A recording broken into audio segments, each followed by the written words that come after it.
All right. Hello, everyone. Good morning, good afternoon, good evening. Let me begin first by saying that we apologize for the inconvenience with the confusion with the time. The clock has changed in Europe and in Palestine, so that might have confused our friends in North America. But thank you so much for joining us this session. Let me go over some housekeeping rules before we start the presentation, the talk. This session is recorded, so if you want to be anonymous or turn your camera off, now is the time to do so. Throughout the session, you will be muted. However, if you have any questions, I will try my best to answer them, to ask them on your behalf. And please remain sensitive throughout the session in your comments on the chat. With that being said, I will go briefly over the program of today. So we will first have a presentation, a talk about anti-Semitism that will be led by Professor Slabotsky. Then in the last 20-15 minutes of the session, we will have some time for some Kumi action that we have prepared for this week. And it would be helpful if you have the newsletter that was sent to you by email to see what the Kumi action is. And that will be led by one of the Sabil team. And of course, I forgot to mention that we will have some Q&A time after the presentation has been done. With that being said, let me introduce our speaker. So Professor Slabotsky is a social theorist who teaches decolonial Jewish thought, Muslim-Jewish relations, and cross-cultural liberation theologies at the summer school in Granada. Trained in academic institutions and the rabbinical seminary, he currently holds the Florence and Robert Kaufman Endowed Chair in Jewish Studies in the School of Government, Public Policy, and International Affairs at Hofstra University in New York. In addition, he is a co-director of the journal Decolonial Horizons, housed in Latin America, and published by Pluto Journals. He's a co-chair of the Liberation Theologies Unit at the American Academy of Religion, and an author of a seminal work. The book is called Decolonial Judaism, Triumphal Failures of Barbaric Thinking. Thank you, Professor Slabotsky, for joining us today and being willing to share with us on this important topic of anti-Semitism. Thank you very much, Samuel. First of all, thank everyone for actually coming here and be able to engage with each other in these very trying times. It's always easier to actually engage with each other when it seems to be a little bit of peace out there, even though peace sometimes cannot be true. But during this time, it's particularly hard. This is why it's particularly important to engage with each other. So I want to thank Samuel. I want to thank all the civil team and all of you for being here. I am sure you haven't noticed at all, but I kind of have a very light accent. So instead of making you guess what I'm trying to say, I brought for you some subtitles. Okay, so hopefully you can see subtitles now. Yes, everyone can see it. Wonderful. So let me start a little bit about talking about what I am going to be talking today. I am going to be talking about some fabrications that have made us think that something is natural when it's not. And particularly, I want to talk about Palestine and the Arab-Jewish allegedly eternal enmity. Let me just ask you to take a look at these pictures. This is a way that what is called the conflict is presented today. And the question is why? And the question is whether or not this is the only way to present it. This is why I want to engage with a few questions today together. The first question is this fight eternal from biblical times? If there are two clear sides, who gets to represent each one and why? Does Zionism represent all Jews? Is Zionism the only Jewish political project? Why we call Palestinian violence terrorism and Israeli violence national defense. Are there only two sides, or there is one side that occludes, that hides itself because it's too big to be seen? And finally, I am going to ask what is the responsibility of the West, of Western activists, and Western Christians with what has been called as a conflict. The conclusions we are going to arrive are the following. The Jewish, Arab, or Jewish Muslim, depending on the time, enmity is not eternal. It's come from biblical times. It has only between 70 and 170 years. Historically, makes much more sense to talk about a Judeo-Islamic than a Judeo-Christian traditions. Zionism is one Jewish political project, not the only one, and was not supported by the majority of Jews until after 1967. Actions of pacification of the Christian West are not salvific, but structurally might have been the cause of the problem. Western interventions are necessary, but should account for the fact that they are not neutral actors, intervening to bring peace to two eternal enemies. And more times than not, the Christian West is a side that is too big to be seen, and further balance the conflict with discursive power and financial aid. And I want you to take a look at the last picture out there and see what happens when someone believes that has the recipe for universal solutions. Someone said, they say, put your plan for world peace on the table. So I did, showing all this fried bacon. If the Christian West is trying to implement this solution among Muslims and Jews, they are going to have a problem. There is no universal solutions. And we can actually think that the problems might be universal, but the solutions need to be local. So let me start a little bit from 1482. Why I start on this year? This is a moment of two major conquests. First of all, Christians take over the Iberian Peninsula and expel Muslims and Jews. And they also conquer the Americas, starting a genocide against natives and a kidnapping of people born in Africa and being made into slaves. This is a moment in which the West starts being a global power that will conquer most of the world, including Palestine from the Ottoman Empire, and set in motion what I would say a program they have today. From the resources that the West excerpted from these two conquests, Europe and later on the US will pass from being a local contender to a global power that by 1914 will have occupied over 80% of the world and influenced the whole world. And the question is, how a population that was never more than 8% of the world occupied 80% of the world and influenced the 100? I would just say that this happened because of resources and collaboration, but also not just by physical power, but also by changing how people think. And to do this, we need to engage a little bit with Christian theology. Starting in the 17th century, the world was divided in three. The people was defined as having true religion, were Christianity.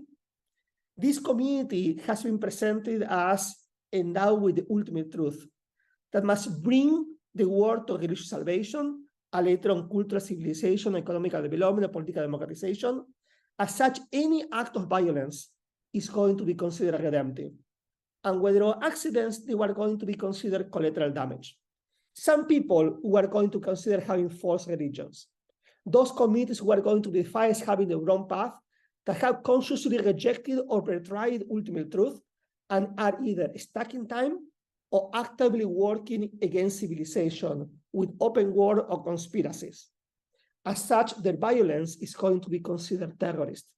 And finally, some people being defined, not because they didn't have, but being defined as having no religion, these people are going to be presented as people who fell off the Christian map and can only be part of global history with encounter with number one, with the true religion of Christianity. The resources from land to labor are going to be seen as reaching territories to fulfill the divine election, and the violence is going to be presented as ignorance, as limited understanding of the role that Christianity, and later on Europe, and later on civilization, place in the world states. What happened then? Before 1492, the point is that Jews were living among Arabs and later on Muslims, some Arabs, some not, for 2,500 years to 700 years from Iraq to the Levant to North Africa. Jews were living much better under Islam than under Christianity because they have a clear protected legal status. They were people of the book. In the 15th, 16th century, there was a simultaneous exchange.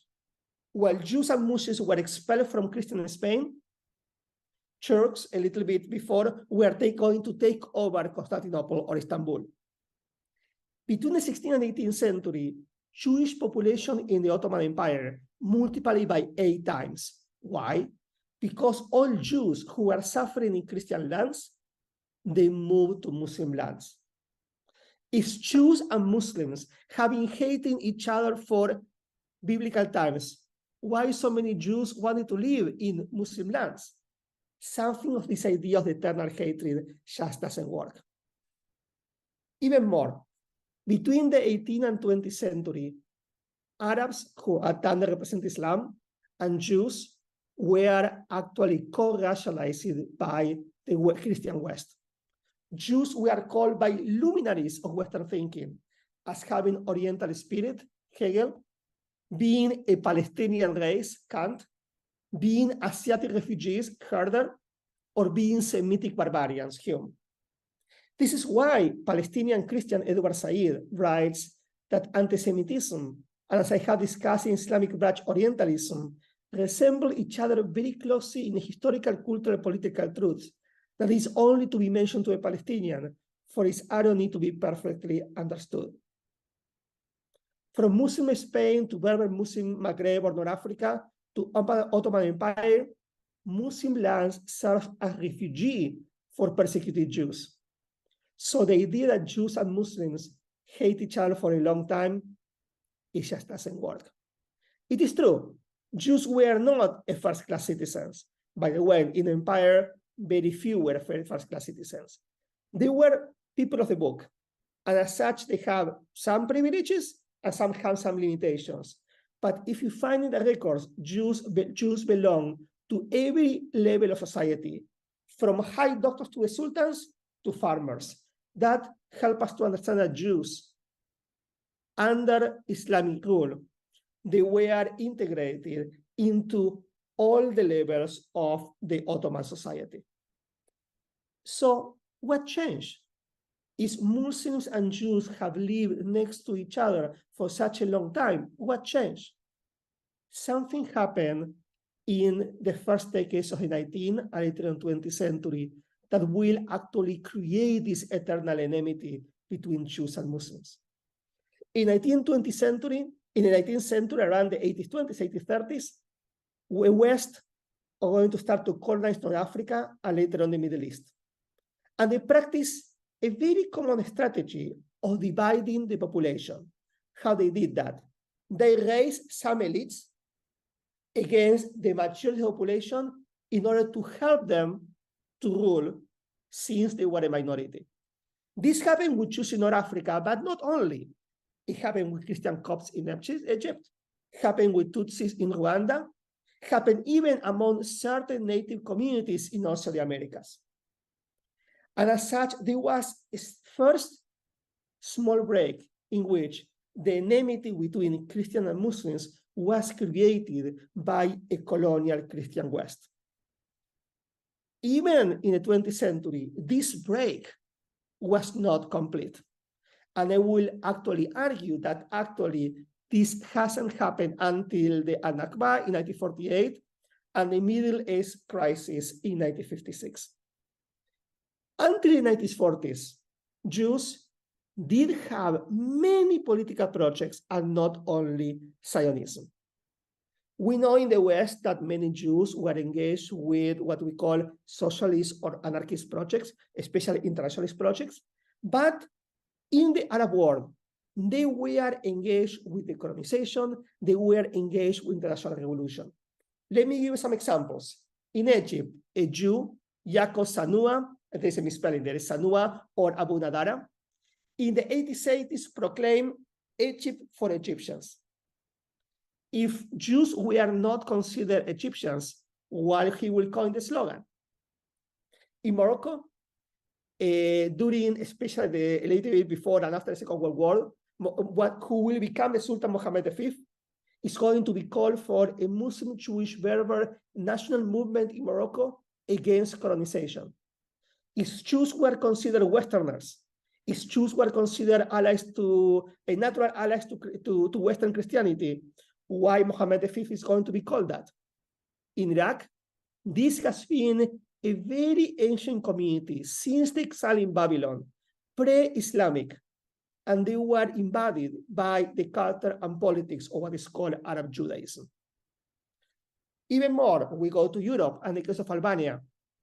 During the Second World War, when most of the Christian places are going to be left with a small percentage of Jews, in Albania, Jews were multiplied by 5 times. Albania is one of the few Muslims enclaves still in Europe. Jews escaping from extermination in Germany, Poland, Austria, and Serbia found refuge among Muslim families. While it is true they were a small number, it is one of the many examples that the bond between Muslims and Jews was not broken until the 1940s.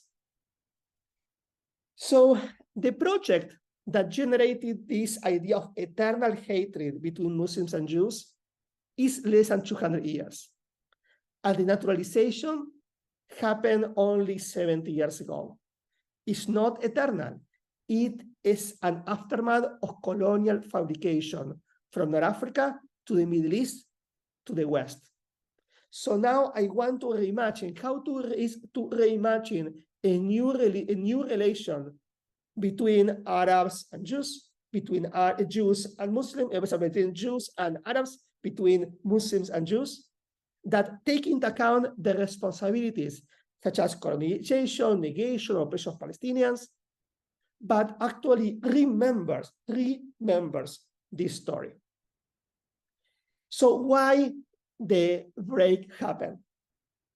After the Holocaust, in order to assess its guilt, the West will use some of its former victims to continue the same dispossession.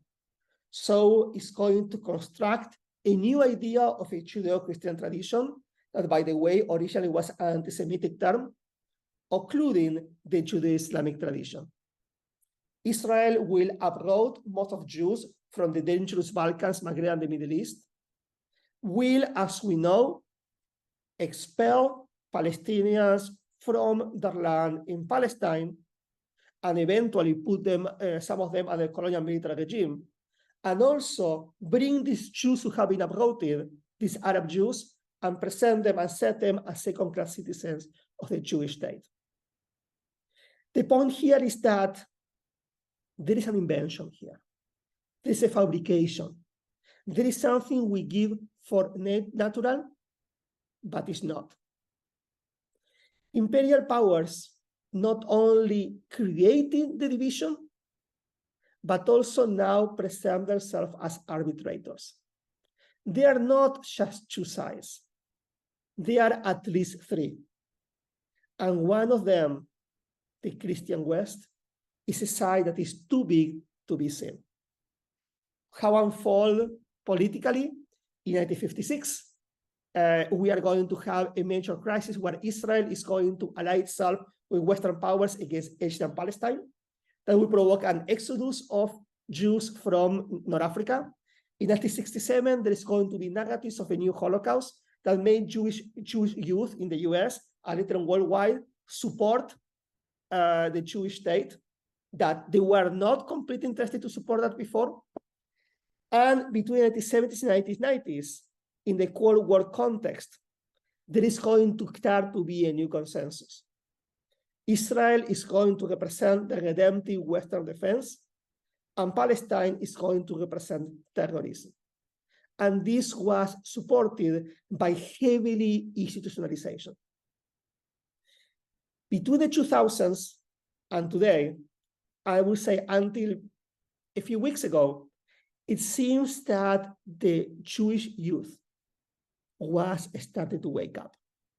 There were major movements from the traditional JVP to new groups like If Not Now or Choosing Our Terms, who are going to understand that the historical commitment of Jews should be with Palestinians and not with the State of Israel. The State of Israel was one Jewish political project, but not the only one. Unfortunately, in the last 3 weeks, we might see a return to the old discourse of Israel representing civilization and all Palestinians, doesn't matter of their actions or not, they represent barbarism. And the last 2 slides I will share with you. First of all, I want to talk about some paradoxes here. The first paradox about Muslims and or Arabs, because the West has been changing one entity and the other. Can be Arab Christians, can be Muslims, Arabs, but depending on the time. The Muslims are portrayed today as intolerant fanatics, barbarians, when historical relation with Jews shows actually the opposite. It's interesting to think that Palestinians are negating sovereignty when in the past, Muslim rule was the guarantee of Jewish life, in opposition to the duress were Jews under Christianity. Jews like myself, even coming from Latin America, we are naturalized as Western Judeo-Christians when we find in Palestine reproducing the same project that annihilated us. This doesn't mean I am making an equivalence with the Holocaust and Nakba. All historical events have specificities, but there is an overlapping between the Holocaust and Nakba. Both of them are projects of Western modernity that through terrorism of the nation state are trying to annihilate and commit a genocide against people. Finally, the Christian West. The cause of the conflict is presented, Christian West, that was the originator of the conflict, is presented as the only rational actor, the moderator, the one in charge with the solution. Just think about this eternal paradox. The one that caused the problem now thinks that needs to do something to solve it.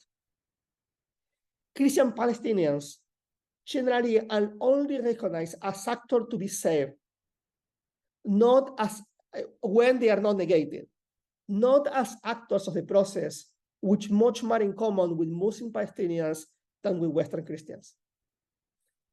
So I want to have with you just a few conclusions, some lessons, and finish with this. The problem in Palestine-Israel is not the eternal hatred between Jews and Muslims for biblical times. That is a reification. That is naturalization made by colonial fabrication following European and American geopolitical intervention. And the incorporation of Jews, the very recent incorporation of Jews to the process of a post-Holocaust Judeo-Christian tradition. This has only 70 years of age, no more, no less. How this history that shows of this Judeo-Islamic and Judeo-Arab tradition can change our perception of what is at stake in the Palestinian struggle, not being against Jews, but against a particular Western project that arrogates Jewish universal representation perpetrated against Palestinians. I want to repeat this. Zionism, the struggle against Zionism is not a struggle against Jews. It's against a particular Western project that arrogates itself Jewish universal representation perpetrated against Palestinians. Third, Western intervention is not pacific or neutral. Sometimes it is the cause of the problem, and its society is too big to be seen.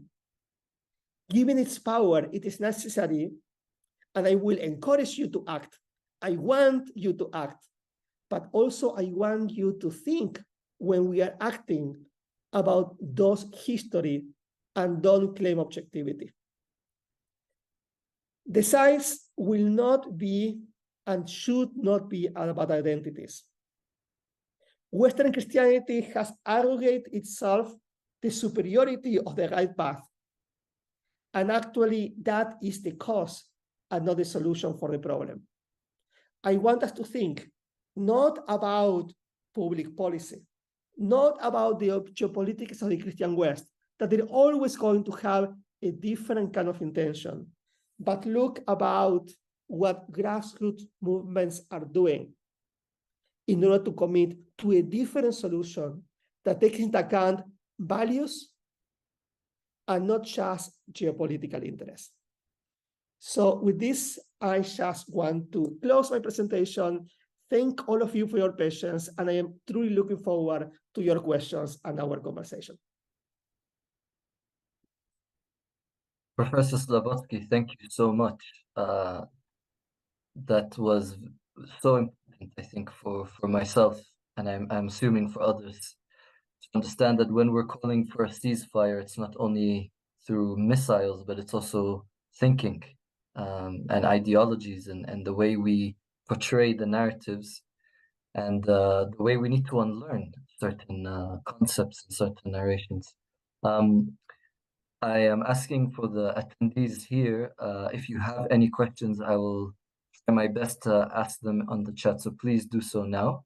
But as I am the moderator, I will take my privilege to ask the first question. You mentioned grassroots movements.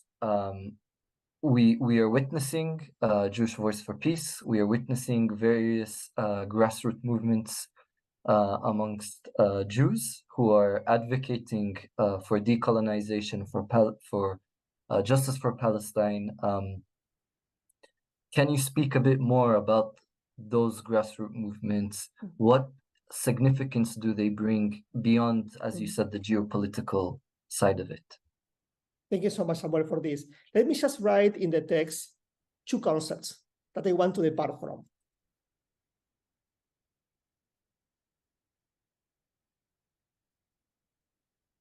Everyone can see those two concepts? Okay. This is a distinction that a decolonialist semiologist, Walter Mignolo, has presented. And let me just tell you what is the difference in one and the other. Identity politics is when a particular community has a grievance, and that grievance needs to present itself defending their own people. And I think that some regards, in sometimes, that is very necessary. Today, Palestinians should fight for the grievances they have, absolutely. But there is another time where some kind of different identities can portray their own identity and bring it to politics, not defending their identity, but defending their values. And this is why, in the context of Palestine, someone like me, a Jew from Latin America, is going to be doing. And now I'm going to grassroots movements to explain someone. I want to think about the movements that Samuel was speaking about. And they are very, very diverse. Jewish Voice for Peace have a very, very traditional, I would say, not traditional, this is not the right word, a very long-standing commitment that we all know about. And you have, on the other hand, if not now, that is a diverse group of millennial young people who are coming with different ideas. I agree with some, I don't agree with others, okay? And from that spectrum, you have a lot of groups in between. And I just think what is interesting of these people is that they are bringing their identity into politics. They are mobilizing who they are, perhaps for what it is believed is not a Jewish cause or a Christian cause or whatever. And I want to interpret, I'm sorry for doing that, but I am a professor, so this is how I do interpret things, okay? These movements as identity in politics.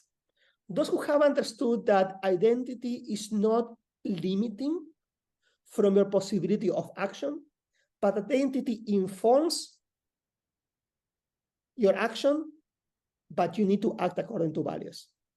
And that means that sometimes you are going to agree with the normative representation of your people, and sometimes you are going to disagree big time.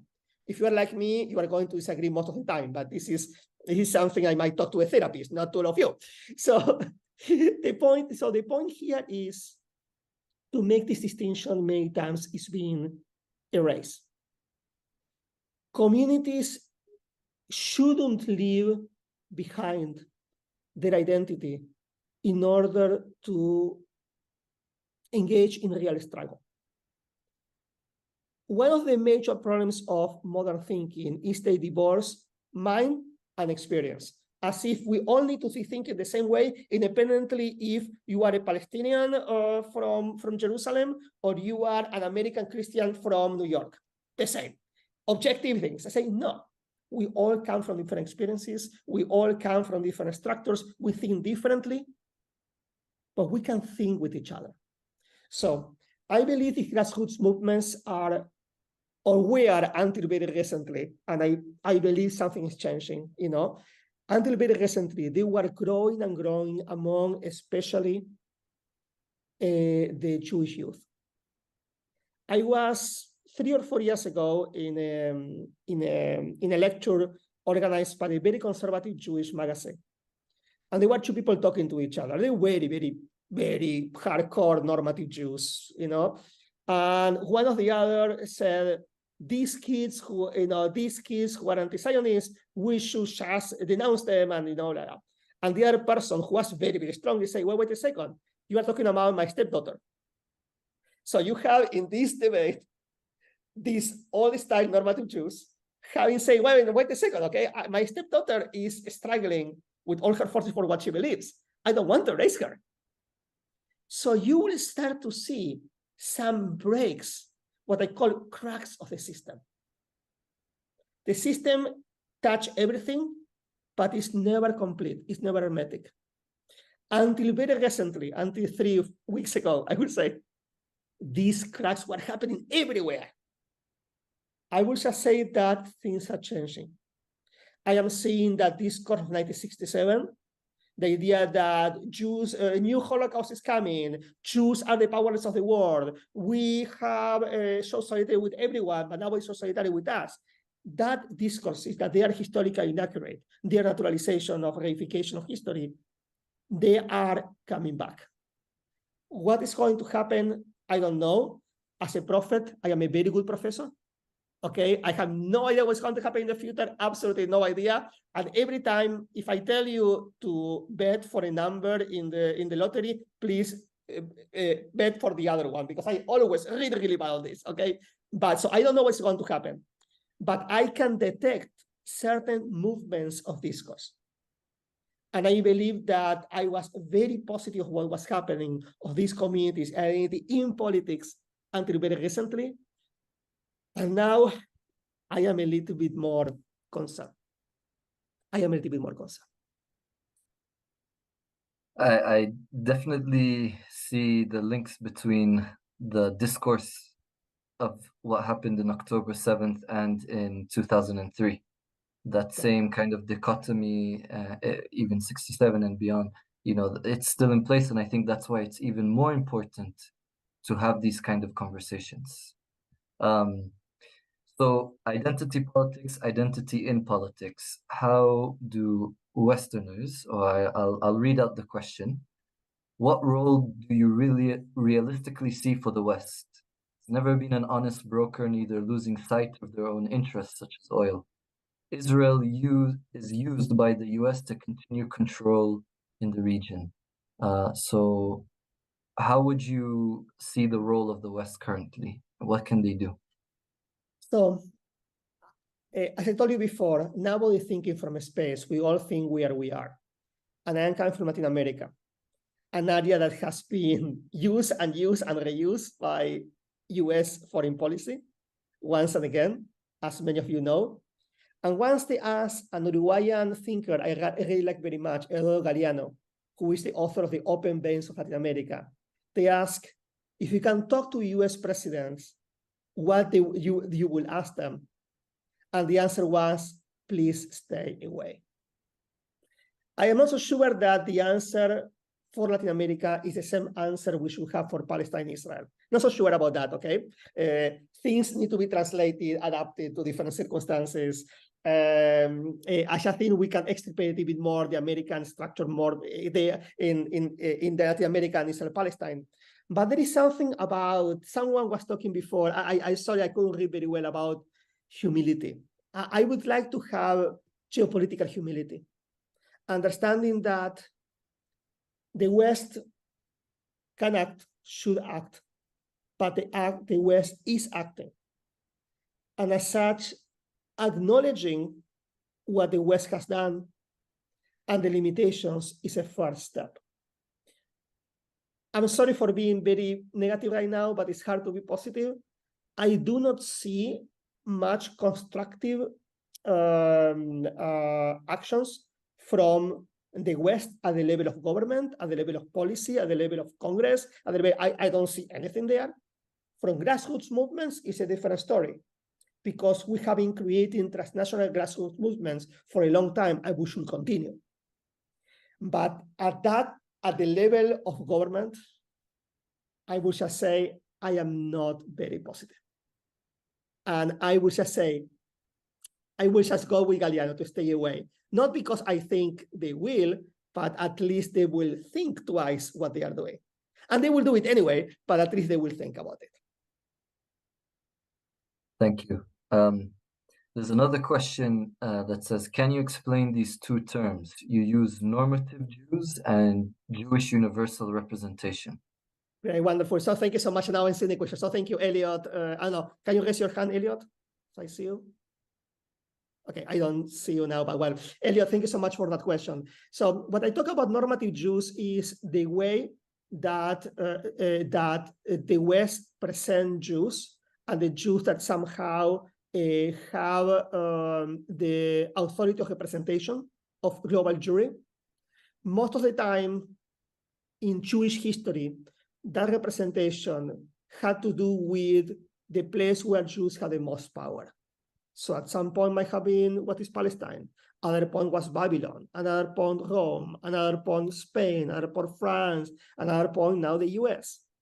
So normative jury is the community who has the power to represent their community as the global community. This is what I would call normative Jews. We Latin American Jews, we were never there, and probably will never be there, okay? But so that present people outside the center as having more possibilities of interrogating issues. That doesn't mean that North American Jews will not interrogate, that doesn't mean that American Jews will interrogate, but it means about potentialities. So normative Jews is the people who have the power of representation. Zionism today is the normative Jewish political project, but there are many political projects that are not normative, but exist. And Jewish universal representation has to do with normative jury, has to do with when we think about the Jew, what we think about, okay? And I'll say the Jew as well, because the Jew is a construction that, of course, anti-Semitism has used, but it's not a real person, okay? When we think about the Palestinian, the Jew, it's about a social construction being made for political reasons, always political reasons. So what construction is being made of Jewish universal representation today?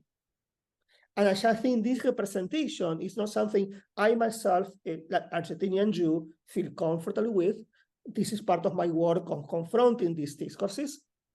But we cannot say in a very liberal way, well, there are many people who are very different. Yes, but not everyone has the power to say, I represent X, I represent Y.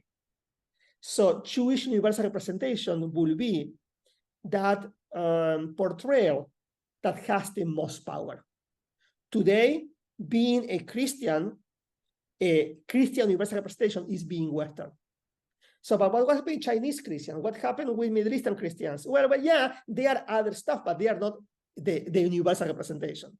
The universal Christian representation today are Western Christians. It's a problem, but we cannot say there are many Christians. No. There is one Christianity that has the most power, and there are other ones that need to struggle for some representation. Makes sense? This is what I meant. Hopefully, Elliot my answer was good enough. I guess I don't think I'll be able to ask all of the questions in the chat. And I'm going to quickly ask the last question that I'm very, very interested in thinking. So one thing that I took from your presentation is that what is happening within Palestine-Israel is part of a larger paradigm, a much bigger matrix, so to say. What language then, and what ways can we as transnational decolonial movements have in order to tackle this matrix, to disrupt it? How can we have a joint language? Should we have a joint language, or is it a mosaic for a transnational movement? Thank you, Samuel, for this question. I am afraid of giving one single answer because there is not. And those who bring you that universal answer, I think there are problems. But we can see some elements that can help us to understand the situation. I believe that the revolution is going to be made by those who have nothing to lose but their chains. And as such, transnational movements should be led by the people who are actually suffering, not only because their values are betrayed, but also their lives, but also their even existence is being threatened. If we want a decolonial Christian movement for Palestine, needs to be led by Christian Palestinians. And we all, the others, need to follow suit. If the same thing is when the Black Lives Matter movement exploded here, the Black Lives Matter movement, the movement for Black Lives, was exceptional, not only for solidarity with Palestine, which was wonderful, but also because they were very ample. They were calling everyone to join, very different from other movements, but still need to be led by people who are suffering anti-Black discrimination, anti-Black racism every day. This is why I believe that what common language, the language Palestinian Christians think is necessary, or Palestinians. In the same way, I would say the struggle against anti-Black racism is going to be the actual language that is set by. Let's not confuse ownership with participation. It is necessary that the leadership is going to be done for those who suffer this racism every day. And the language should emerge from there.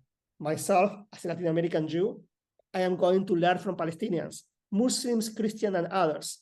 This is not my role to set which language will be there or not. Now, if we talk about Latin America, it's a different story. Okay? And this is how this nourishing can help each other. But I believe it is very, very important to understand that the leadership should be in those who are suffering that the racism, the occupation, and they are threatened with genocide. I say very threatened by genocide, and I even wonder if I should use the word threatened now, or we are already passed to a different level, okay, every day. And these are the ones who should set that common vocabulary. And some of that, I will not like it. Believe me, I hate the idea that people that argue to represent me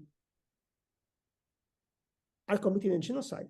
I hate to use the term, but this is what the grassroots organization in Palestine are saying is happening. And as such, we need to follow the vocabulary of those who are suffering this every day. And the transnational movement is going to be done with the leadership of those who are suffering the process. Thank you so much, Professor Slabotsky, for the presentation and the really informative Q&A. So many people have been asking for your slides, and I will hold accountable that you will share them to me, and we'll be able to share them with everyone here on email. Moreover, there will be a video recording of this session, so you can always go through it. I need go through this session again. So thank you so much, Professor Slabotsky.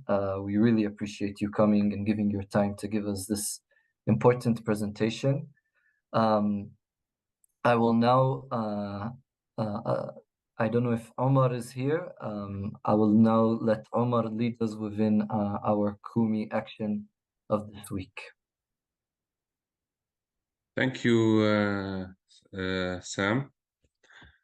And thank you all for being with us today. Today has been also another difficult day. On average, 800 Palestinians are dying. That's the average. That's almost more than, that's higher than how many Palestinians have died during the first Intifada on the span of 7 years. Every 2 days or 3 days, we have more people dying than during the second Intifada. Israel just bombed a highly populated location in Jabalia camp. Already there's over 400 confirmed people who have died, and they expect other hundreds to be under the rubble, mainly children and women. So we appreciate everybody to continue doing what you're doing. We know that most of the audience here are already committed members who are working for justice and peace in Palestine and Israel. We're all trying to put this insanity to an end. We're trying to put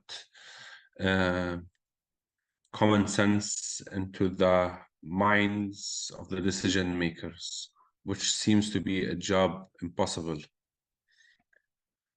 Israel is acting very childish. Harassments are taking place on a daily level. Palestinians are being beaten up on a daily basis, wrapped with the Israeli flag, taking videos of them. Palestinian children are being arrested. Hundreds of Palestinian prisoners on a daily rate are being arrested, kidnapped from their homes. What happened on October 7th is terrible. It's sad. Many innocent lives died. But since October 7th, it has been also hell in the Palestinian territories. And women and children who had nothing to do with October 7th are paying a price. And the world is waiting for Israel to calm down by itself. Today, they bombed also a very big center, which was built 2 years ago by the Orthodox community, a cultural center in Gaza, and it has turned into rubble. It's very difficult to be to feel hopeful these days. I saw our friend Daryl, who has shared on the chat that our good friend Dr. Nadra Kovarkian, who's part of the faculty of the Hebrew University, she signed a petition that was asking for, that was demanding a ceasefire, and she was laid off from the Hebrew University.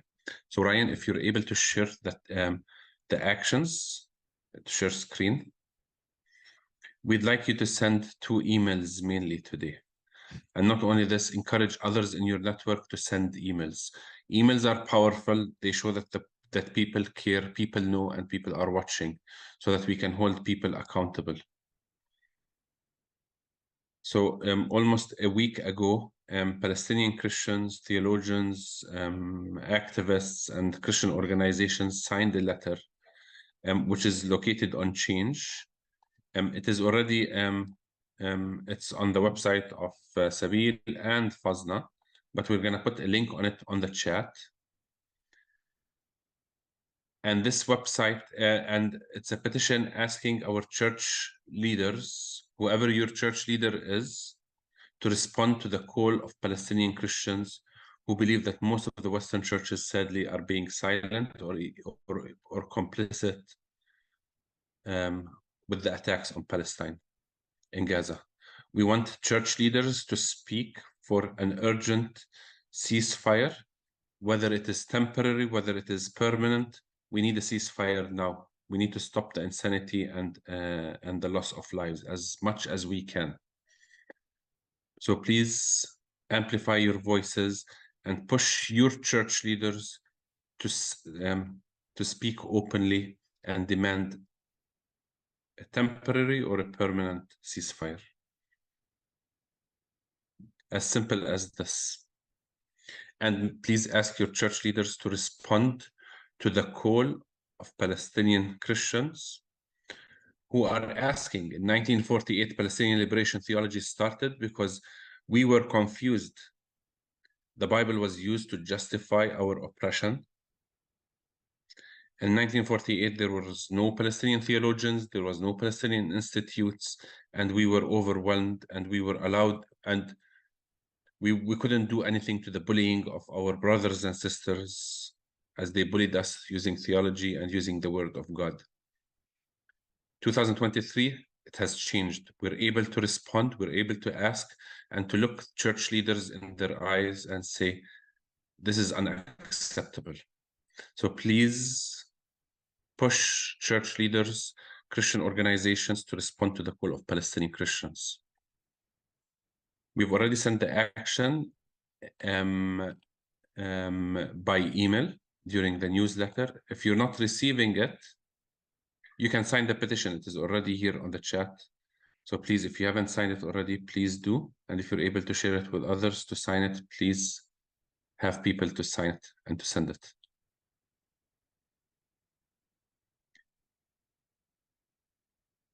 So we will give you a few minutes to send the emails to your church leaders. If you know them, it could be any church leader within your community or any religious member within your community to ask them to respond to the call of Palestinian Christians. Sadly, we've sent out the letter. It has been signed by hundreds or thousands of people. And sadly, we haven't received any response. If you are people who do not belong to our to a faith community, if you're secular, if you're outside the monotheistic religions, traditions, if you are part of a different faith, brothers and sisters, for us, we encourage you to amplify our voice and send our request to any church leader or neighboring church that you that is within your community or in your country. We appreciate your solidarity and helping us to work together. I appreciate people don't share on the chat and to keep the space now for sending the messages for the activism, because we might overwhelm the chat. We will allow people to share later on. I am also sharing the names. Asher Cohen, who is the president of the Hebrew University, and Tamir Schaefer, who is also the rector. So please, of the Hebrew University of Jerusalem, we ask you to send letters condemning their actions against Nadira Kevorkian. So please, friends, in your support and your solidarity, send emails to Asher Cohen, also to the Hebrew University. Their actions against our friend and colleague Nadira Kevorkian is unacceptable. Please, friends, we encourage you to use these two actions, not only today, but also throughout the week. Push people to keep sending messages, emails, whether they are church members, friends, family members, people within your community. Let us all be pushing together for people to do these actions. As simple as sending an email is part of putting pressure on the decision makers, letting the people know that we are aware, we know, and we refuse to remain silent.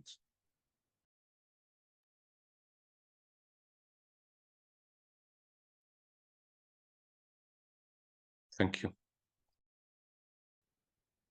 All right. I think this session will be in a closing, but I would recommend that if you haven't had enough time to write the emails or sign the petitions, you can always do so after the session is done. We thank you for your solidarity. And just a few notices before we finish the session.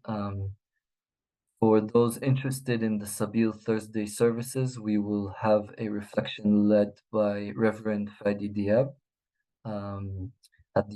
He serves at the St. Andrew's Church in Ramallah, the Episcopal Church St. Andrew's in Ramallah. And on Friday, we'll be having a theological discussion, dialogue with many notable speakers, including Naim Atik, Mundar Ishaq, and many others within the conversation, talking about justice, faith, and trying to change the situation. So please tune in for those events as well. Next week, we will be having Dr. Hatim Bizian from Berkeley University. Will be discussing also the issue of Islamophobia. It was touched today by Professor Slabotsky presentation, but we will also be having that discussion for Kumi next week. Yeah, and with that, I would like to thank you again and wish everyone a good rest of day, whatever you'll be doing, and continue being in solidarity and working for justice. All right. Goodbye, everyone.